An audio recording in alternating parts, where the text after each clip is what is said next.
याच्या जोडीला अतिवृष्टीग्रस्त शेतकऱ्यांच्या मदतीसाठी अद्याप कुठलाही प्रस्ताव आला नाही असा दावाही उद्धव ठाकरे यांनी केला आहे।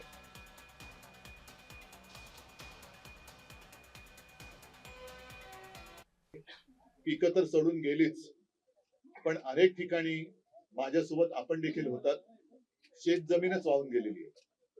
आणि मग त्याच्यानंतर मुख्यमंत्र्यांनी एक भलं मोठं पॅकेज असा एक गोंडस शब्द देऊन एक रक्कम घोषित केली। त्या पॅकेजचं पुढे काय झालं, तर त्या पॅकेजचं पण ठिबक सिंचन झालंय हे कळायला काय मार्ग नाहीये। एकूण राज्य सरकार हे नेमकं कसं तिथून मदत आणणार आहे, कारण डबल इंजिन सरकार आहे।